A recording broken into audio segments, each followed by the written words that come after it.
We're at a very pivotal time, and we've got the energy moving to support us that we really need. I know you've been feeling heavy, sluggish, maybe even depressed, but some of the big energy is really starting to turn here to really support you. Our relationships are going to be moving in a different direction where we can actually do some of the communication that we've needed to do around them, but maybe have been a little afraid to do that. We're also going to be able to take a look back at what's been going on and have a clearer view after coming through all those eclipses and be able to take stock and start to make sense out of what's really happening. There's a big theme this month of leadership. You're going to be called into your leadership around mid-month, and you want to be prepared for that. I'm going to share with you how to do that. And Mars is going to give us the strength and the courage, the spiritual warrior, the honorable warrior, to make the hard choices, to do what's right. And I'll support you with how you can actually get prepared for that. So stay tuned. I'm Prema Gurreri, Vedic astrologer, soul guide, and welcome to Chart Your Path. Like this, if this is interesting to you, click subscribe, hit the bell notification so you don't miss any of my updates or my free trainings. We've been going through a lot of shifts, I know. Each shift is building on the next and taking us into another part of the process and the whole paradigm shift that we're in. So we start the month off with Venus, who's been in Taurus for 4 months. Been very strong for connection and communication in a time where we don't have the ability to connect in the ways that we want to. Relationship is challenged, but because Venus has been there, it actually has been better than it could have been. But now Venus is moving into Gemini, and it's moving into a place that is more intellectual and is more communicative and wants to talk about things and understand what's been going on, and where it has been up until August, really, it's been there for 4 months since the kind of the height of the COVID time. It was really about the stability and understanding our values and compassion and seeing things from the other person's point of view as well, and maybe even not talking about some things in order to connect and move through. Well, as we come into this Gemini aspect, I want you to watch out specifically, write these dates down. August 1st through the 7th, the whole first week. This is where Venus is going to come and join up with the North Node of the Moon. That's Rahu in Vedic astrology. That's the Magician in the Sacred Wealth Code. That is where the eclipse pattern has been. And so it can be distorted here. It can be dramatic. It can be, it's stressed. And it's going to be much less trusting of others, and things can, and connections and conversations about that can blow up out of proportion. It's hard to see things really clearly when you're with the nodes of the moon. So during that time, here's what I want you to do. I want you to avoid that desire to talk about your relationships. I want you to take a step back. And maybe it's better for some retreat time on your own. Things will you'll start to be able after that first week to get some clarity around some of the relations that you have been through. But during this time, you want to take a big step back. Step away from, it's out of control if drama's starting to happen. Things are escalating really quickly as far as connectivity around relationship goes, or you just don't feel like you're getting enough connection, and part of you wants to reach out and tell the person why they and how they should be. Not the time. Take a step back. Take a step back. Instead, like I said, take a step away. And then after we get past that first week, what is this placement will be good for is there's a desire to cooperate. And less trying to hold things together and more about communicating and understanding what's really going on, because Gemini is more movement and communication oriented. It's more intellectual, and so you want to be a really good listener. This is how you're going to get through this, okay? You want to be a good listener. You want to go very consciously and very slowly as far as relationship goes, and any conversation about relationship. You want to watch your projections. If you think something is happening, you need to take a step way back and look at what's my part in it instead of just pointing the finger at somebody else. And you want to be more concerned about and get curious about learning about, what is that other person's story? Because we can have a distorted view on that, and really try, get compassionate and understand what is going on for the other instead of just coming with what you want and what your demands are, because they're not going to get met, and you're not going to be able to see eye to eye that way. Instead, you want to be coming from a place of compassion. That's how you move through this. The next big shift we have is Mercury in going into Cancer. So Mercury was with the eclipse pattern for the last 2 months. That's where the retrograde happened, and that discerning ability and that communication and hasn't been the greatest. But now, as we come into Cancer, it's moving out of that grasp of the eclipse pattern, and it's getting some support from Saturn opposite it, and the great organizer, and some groundedness from there. But it's Cancer, which is very watery, very emotional place. And this is going to be a time where you can take a more of a realistic look back on what's gone on over the last couple months, through all these big changes we've been through with the eclipses and such, and take a step back and start to put some of those pieces together and start to understand. You will continue to come into that understanding more, so that clarity is really going to come in September, in the beginning of September, as Mercury comes into Virgo. But for now, you are going to start to get some distance and put some pieces of the puzzle together. So give yourself some time for doing that. It's not going to be a time for big decisions. Mercury is going to move really quick here. Now, remember, Mercury's intellectual, it's analytical. It likes clarity and clear communication. And Cancer is very emotional, so it's good for creativity and imagination. And if you're a writer, or whatever creativity, even the arts, Mercury's going to be really good for that. But it's not going to be so good for that real discerning quality, and you're going to have to watch out to getting hooked by emotions and having the emotions then run your communications. Now, that's one thing if your emotions are devoted and they're coming from the heart, and the communication is coming from the heart, and that's what we want, and that's possible during this. But you've got to make sure that you're devoted and you're really speaking from the heart. So I want you to take your mind and your lips and drop them down into your heart. So much of my work is about that, about dropping down into the heart. And in fact, if you want to grab your Sacred Wealth Code quiz, your archetypes from the quiz, there's some training that goes along with that really helps you to drop deep into the heart and speak from the heart and understand how to connect that pathway between the head and the heart. You must have devotion when it comes to Cancer. And you don't want to be devoted to drama. You don't want to be devoted to complication or just let your emotions pull you around like a big storm. Instead, you want to be devoted to the purity of the heart, and let your communications and even your thoughts integrate with the heart, and you'll do fine. Now, what I want you to watch out for, here's dates to write down.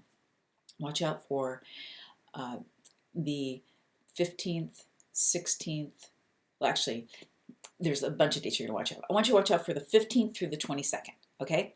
This aspect here is the 15th through the 22nd, where it's going to be Mercury is going to be combust the sun, and that's where you just want to take a big step back. No big choices. Do not make a big choice around your business during that time, because you just won't have the capacity to, the intellect to during that time.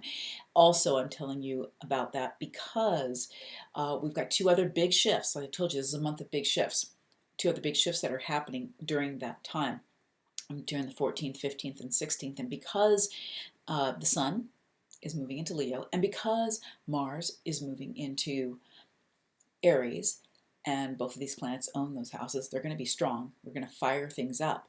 But for those few days, it's kind of like they're out to lunch. It's called Gandanta in Vedic astrology, and it is a place in between the signs, so to speak. And so it's kind of like you're not at home, you're not at work. Where are you? We're not sure. So we can't ask you to do anything or pay attention to anything. That's kind of what those days are like. So just spiritual practice, chop wood, carry water during those days, and then those energies are going to start to come in. First, we'll talk about Mars. Mars is that honorable warrior, it's that strategist, it's that engineer, and let's face it, we've got a lot of social unrest going on, and we're going to see during that mid-month time, we're going to see more of the social unrest, the protests, and the law and enforcement around that, and maybe not acting appropriately around that. And that's more the misuse of power and the abuse of power. So I want you to watch out during that time, especially.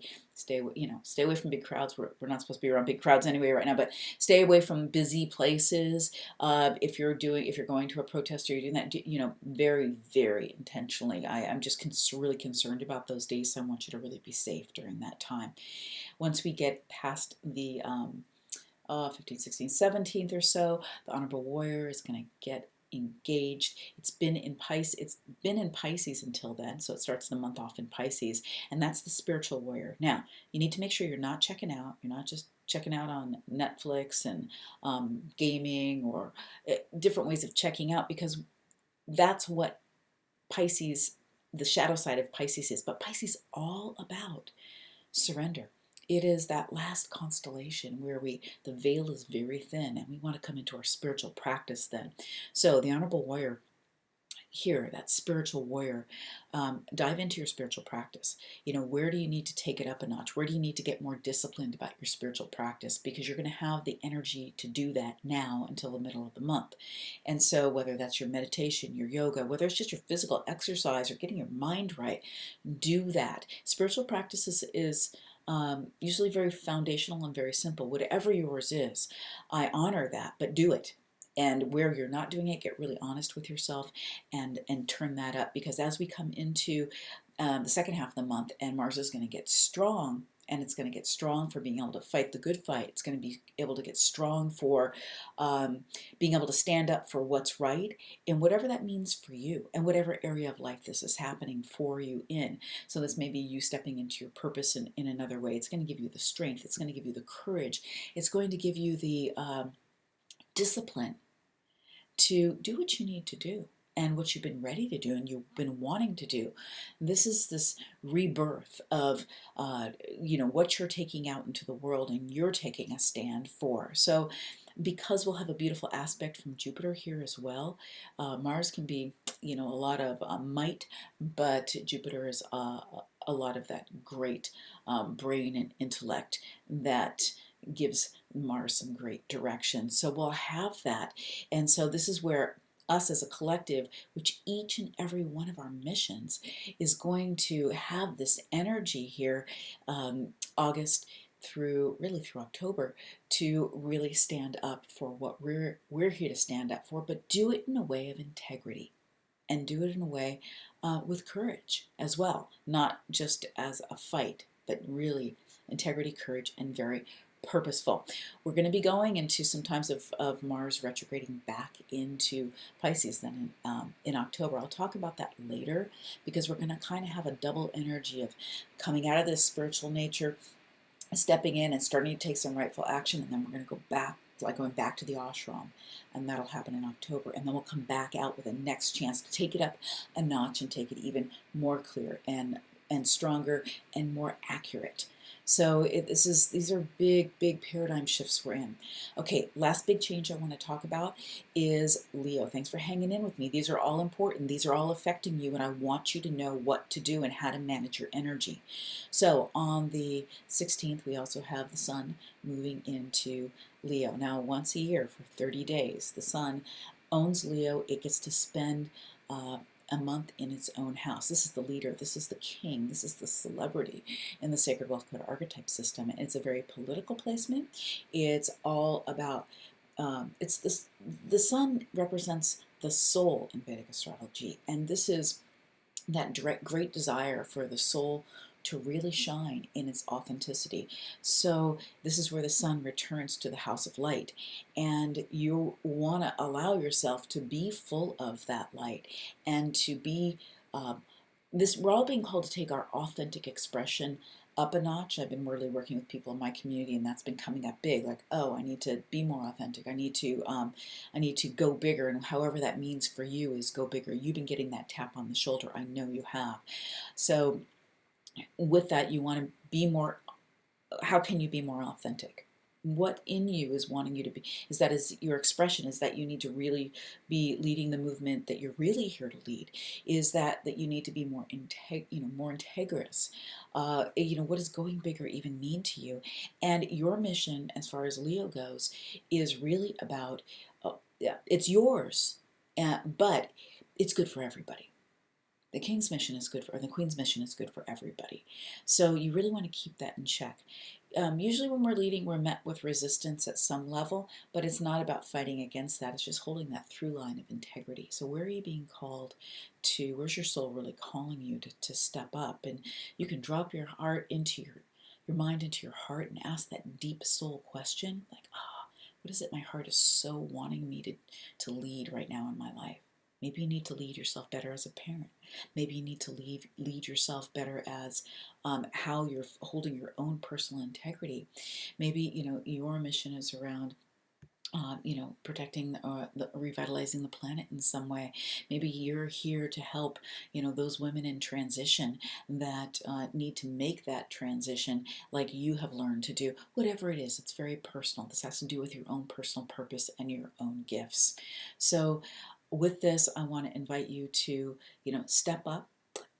Remember that when you're fully in this Leo and this leadership energy, you're generous, you're integrous, you're clear about your mission, you have compassion, and you're not misusing power. And you are, because there's an energy of dictatorship. You're using power for personal gains. And yes, we get a personal reward, but it's good for everybody what it is that we're using our power around when it's used in integrity. The key here to navigate this is presence. Being a good leader is being very, very present so you can modulate to what is needed. Great leaders, you see them, they're comfortable in their own being, and whether you agree with them or not, like, they're clear about whatever they're leading. That's what I want for you. And the archetype of the leader has those qualities. We all have that within us, and it's so beautiful that the sun really rules our soul. So we want to lead what our soul mission is. And if you're wondering what that is for you, you can check below. The links are there, and you want to book a soul success map reading with me or Sacred Wealth Code reading, and we can get into that purpose for you so you're very clear on the mission that you're leading here.